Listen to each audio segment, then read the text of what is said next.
start this week over in the Dignity Health Sports Park in Carson, California, formerly the Stub Hub. I'll tell you what, there's been some great fights in the Stub Hub over the years, and this wasn't really shaping up to be a great one until round 7, the WBC interim World Super Welterweight title was on the line. Sebastian the Towering Inferno Fundora was pretty much coasting. He was using his size attributes as always, Andy.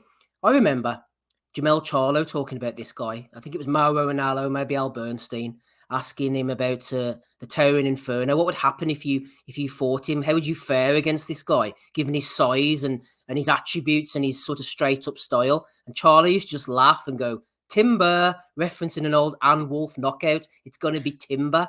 I guess Jamel Charlo was maybe onto something, Andy. I think we always believed, mate, it was going to be good when it happened, or if it happened, and when it landed, it was quality. It was tremendous. Actually, as you say, Mendoza really had it all to do. He was really struggling to get into the fight.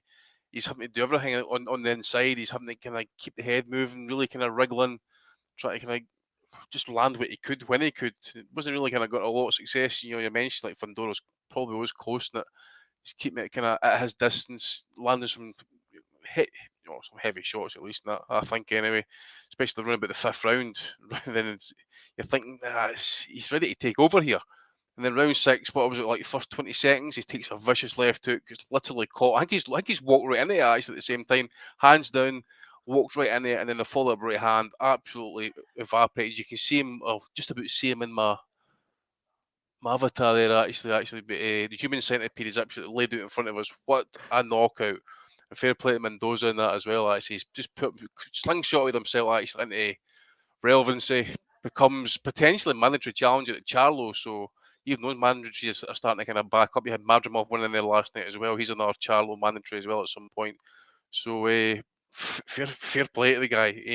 That's 2 decent wins now, back to back, and as you say, mate, it was always going to be good to see when it actually happened. To see it happen like that, actually, it just did not fail to disappoint. Quality shot. Fair play to the guy. Absolutely. I think one thing you referenced there as well, the mandatories were piling up for Charlo. Fair play to Mendoza. He had his moment. I actually think the super welterweight division will be a poorer place without Fundora edging towards the top. I was kind of enjoying it. I thought, we look at him on the screen there. I mean, his attributes. He's a freak. It looks like it's been photoshopped. Or maybe it has been. I don't know. But I think it'll be a poorer place without him. I know he's going to come back and rebuild, but the mystique has gone now. And the fact he was getting those wins, I was enjoying his rise to the top.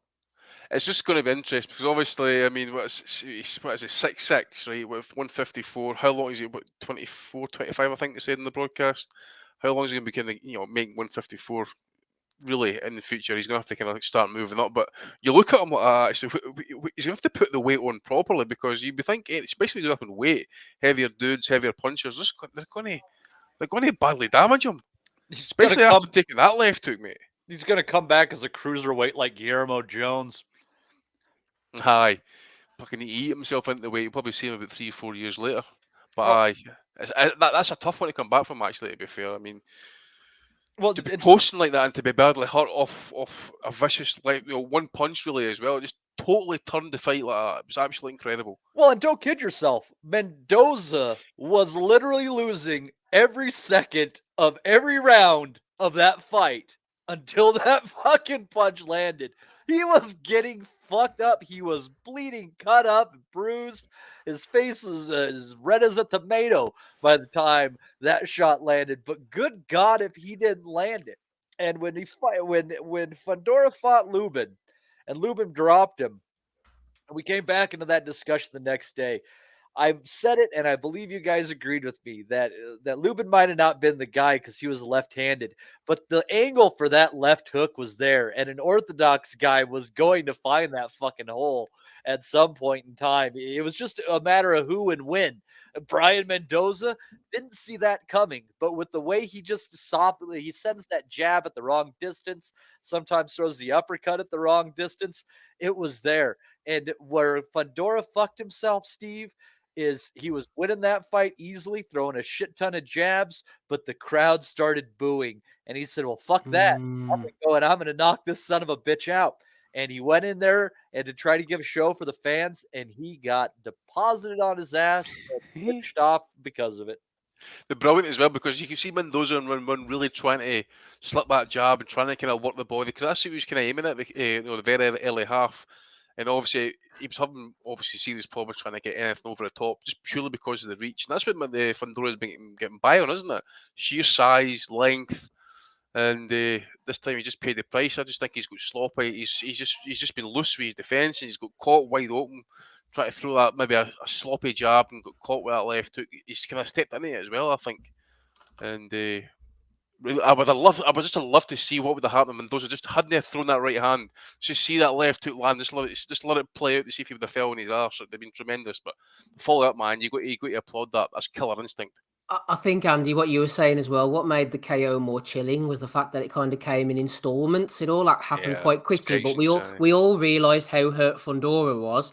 Then all of a sudden he realised how hurt he was. Then Brian Mendoza realised how hurt he was, and he just piled it on. And then the commentators realised that he was about to go. It just happened so quickly, and it was unexpected, mate. As I say, round 5, I think I'd noticed something here that it was Mendoza doing all he can on the inside, taking just trying to work, just trying to find something, and he's catching a lot of leather as a huge result of it as well, just purely because of the reach.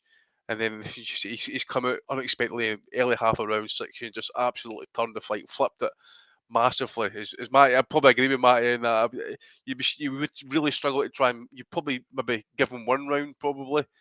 But you wouldn't disagree with a potential shutout, and then absolutely just flipping the script like that. Just catapulted himself actually the potential payday. So fair play to him. Yeah. Matty, a former pod favourite, Dangerous Dave Lee from Limerick, was saying afterwards he kind of gives up his size, Fundora, a bit like Paul Williams. There's always a chance you can get sparked. We saw what happened to Williams with Martinez, but at the same time, I agree with MB, actually. I thought he is safer on the inside. Opponents can't really generate anything that will hurt him, and he can work the short hooks and uppercuts. So it's the mid-range. Maybe he got caught sort of in no man's land, Matty, a little bit, didn't he? Yeah, it's that mid-range. He's if he sticks behind a jab, and he keeps you at the end of it, you're not going to touch him, right? He's fucking massive. He's got an 80-inch reach. When he's in there smothering you, you can't get to you just can't reach his head really at the end of the day. So I mean, you can kind of touch him to the body, but his arms are so long, he can keep his elbows in and protect his body, and then he can throw those uppercuts, and cut between you when there's any bit of distance. But there's that middle ground. And that Paul Williams reference, I think, is right, because you look at the shot that Sergio Martinez knocked him out with, a very kind of similar shot from a very similar distance. It was and angle as well. Yeah, I mean it's there, and that's the thing about it. Everybody thinks that being massively tall is this incredibly great attribute, and I think it can be if you're using it, but it can also be tremendous to your detriment. I mean, we've seen time and time again these tall, lanky fighters in every weight class just get mowed over by shorter fighters with an over-the-top shot. So I mean, fair play to Mendoza for just trudging on. I was kind of shocked his corner didn't pull him at some point in time because he was getting the shit beat out of him. But what a great way to end a couple of good back-to-back wins. He finished Rosario off, sent him into retirement in the fight prior. So fair play to the guy. Well, going off on a tangent, Matty. There, we've spoken about some stoppages recently. There's some that I've not been happy about, and we've disagreed occasionally. There's some that you've not been happy about. Like you said, they could have pulled Mendoza out, and he wouldn't have been there with the chance to throw that shot and land that shot. No, he absolutely wouldn't have been able to even have that opportunity, and fair play to his corner for keeping him in there, because, I mean, the hindsight being 2020, obviously, Steve, but if that fight, if they had pulled Mendoza at the end of the 6th round, would you have really complained all that much? Yeah, I would have done. Send him in for a beating. I want to see more beatings, Matty, in boxing. Well, talking about beatings, by the way, can we just speculate for a second here? But what? We didn't want to write the guy off one defeat, but that what does that do to Fundora? What does he come back as? Because at the same time, that is a bad knockout. That left hook is basically put him on Queer Street. The right hand follow up is basically put him down, knocked him out. Maybe another left hand quickly just towards before him falling down, and his head's hit the canvas. It's bounced off it. what's that taking out of his career? What does that do to his psyche? Does he then become mentally thinking, I can get sparked now? That he's not the same fighter anymore. I don't You know what I'm like saying? how But I don't like that how could be the end of him. It could be the end of him. Give him a rematch, 9 months out and stick him That back in with knockout. You Mendoza. I never think. know. I don't like the way that he reacted to it. Like, whether they have a rematch and he wins it is inconsequential to me. I don't like how willing he was to accept defeat. I think he was rewired, Matty. I don't Mate, think he knew where he was. Yeah, I mean, You might be. mate, Oh, he honestly, was when he sat up. I mean, he was obliterated. Like, I was thinking he could get up, but he wasn't getting up because I think he was like, "What the fuck just happened there?" yeah, I I know, thought he was because Terry Harper in the ring, though. see, He changed when set. you actually see him, Sorry, you actually see the angle where it's actually face on Fundora himself. When you actually see it in slow motion, the shot landing, he instantly sags the knees. That basically he's gone already. He's just ready to fall. That right hand just made fucking put the nail in the coffin, basically.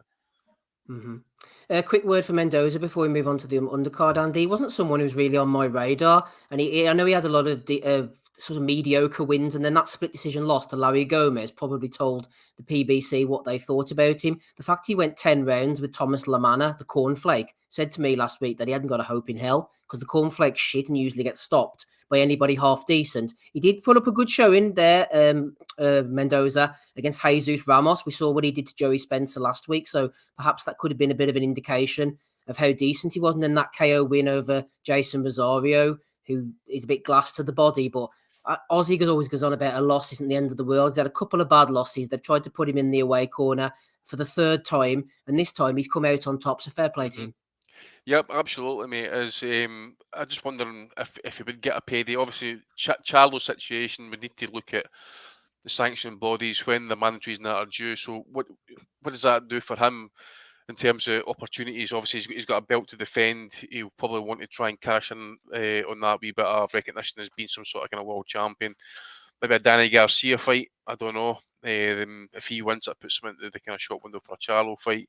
I know they're trying to make Danny Garcia against Arislandi Lara, but I agree. I think Danny Garcia could pick that belt off of Mendoza pretty easily. Actually, nothing against Mendoza, but I mean, he was absolutely getting battered until he landed that shot. It was just out of fucking nowhere. I thought Lara was moving up to middleweight. I don't know why they're trying to drag him back down. I've heard a few people. No, Lara has a belt at 160 pounds, so they're saying Garcia would go up to 160. Oh, go up, right? I'm not sure about that. Yeah. Really? Yeah. 160? Yeah. Garcia? Yeah, oh, I think it's dumb. For the BA. And I think it's dumb that they'd even give him a chance at that belt. And I mean, not to go off too much here, but it's kind of like I don't see what he's done to even earn a chance at 160. I mean, he had one fight at 154. It's kind of like, what the fuck is Raleigh doing getting a title shot after getting sparked by Tank at 135 in a new weight class against a new champion? That's a fucking joke. I mean, there's all these guys have been waiting in line for fucking ever at 140 of all the weight classes, and they're giving this fucking chump a title shot. It's stupid as shit. But anyways, yeah, great fight. The undercard was good too, though. Okay, tell us about it then, because I didn't see any. Well, to be honest, I watched the first 4 rounds of Nunes against some other fellow, Olivio, was it? Or something? Yeah. I saw that. I didn't see Brandon Lee, though. I like Brandon Lee. If he is what he is, as you would say, but he is going the distance now that he's moved up in levels. Well, and real quick, Steve, because you only saw 4 rounds of that Nunes fight, let me just say real quick. Yes. Because the scorecards they almost made me not want to talk about the fight at all. If I told you that Nunes was going to end up with a card 100-90 after those first rounds you saw, would you believe me? No, I was surprised to see that after I looked at that, to be honest. Yeah. I thought it worse. The first 4 rounds were 2-2, if not leaning Olivo. So that it's a shame they wouldn't give that kid a chance. Not much of a puncher, but he was in Nunez's face all night long. Ate some good shots, outworked him. Olivo definitely deserves another shot. Nothing against Nunes. I thought the fight could have legitimately been, like a draw. It was really, really close. But anyhow, but for me, the fight of the night, I mean, that KO was great, but if you kind of forget how one-sided it was until then, the fight of the night for me was Brandon Lee against Pedro Campa. Campa's, had a couple of tough defeats, but he's a tough son of a bitch. And Lee was trying to come in there and prove something after going the distance and getting hurt in a couple fights. And they just came and they went to war. And the first 3 or 4 rounds, Lee was just landing these great counter shots and combinations throwing Campa's head back nasty. And it was, you're thinking, oh man, Campa's going to get stopped, but he just kept eating them. And then he started to find these body shots, and then he was working at head punches. And, other than maybe a 9th round, which I think was a little flat, if I might recall, it was what an exceptional fight. The 10th round was great. They landed bombs. Anyone who didn't catch this one on the Showtime undercard, it's not a fight of the year, but I mean it's a damn worthy fight to talk to watch and talk about. Is some great bombs between them. The scorecards were way out of whack. I didn't think that a draw again would have been out of the bounds. Maybe a little bit of a lean to Lee. For the very least, he's the hometown fighter. But what a tremendous war this was on the Showtime undercard. It's starting to become more and more clear that there's a ceiling to Brandon Lee. But you know what? If he's willing to stand in there and throw some shots, he could just end up being one of those great action fighters because he's got a pretty damn decent chin about him. He can be hurt, but he's willing to keep going, and he throws some good punches too. Campa ate some bombs to be able to get it to that final bell. It was a true testament of will that he got through those first handful of rounds because they were in just tremendous shots. So again, watch that one. I thought it was a really even fight that the scorecards did not tell the story on. Just sticking with you before we bring Andy back in, Matty. It was kind of split up, this whole thing. I saw, like I said, the Nunes fight, didn't see Lee, saw the main event. I didn't see the sort of, I don't know how to describe it, the next sort of phase downwards, including Areola and that. But I did see Frank Sanchez knocking out an absolute pudding, that Daniel Martz. As soon as I saw his name on the roster, I knew that was going to go about a round or two at the absolute most. I saw a good little scrap, a draw between Adrian Corona and Jerry Perez. Perez had fought Frank Martin before. He's one of my prospects to watch. And then Gabriel Maestre, obviously he had that whole fuss with the WBA back, the gloves issue, the Michael Fox, the racist judge. He went in against Mr. Stretched Anus himself, Devin Alexander, who looked absolutely shot to shit. Maestre may be shaking off the chains of that previous fight and can maybe move on with his career. I thought he looked decent as much as Alexander looked poor. And Frank Sanchez, I mean, he might as well have not been in the ring at all, Matter. Yeah, I didn't have a chance to catch any of those, but it sounds like they need to up the competition a little bit there, at least for Sanchez, because he is a tremendous fighter. At least they're keeping him a little bit busy. You can take a little bit from that. So, but you gotta hand it to him. I don't know what the state of boxing is going to be and where certain things are going to land, but PBC, for everything that Al Heyman did to screw up boxing, just night by night, they still produce the best cards in the sport of boxing. Absolutely. Andy, did you catch anything of the PBC stuff, maybe the prelims or the stuff further up the card? Yes, I seen the Brandon Lee fight, mate. I agree with Matt. It was a tough battle. Scorecards were definitely way wide. I think one was almost like a complete shutout, disgrace.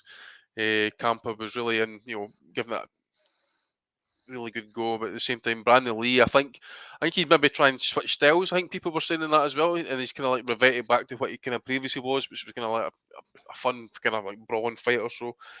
I agree with what Matty was saying as well. Maybe he's not going to make it to kind of title level as such, but it should be decent filler for some cards not along the way.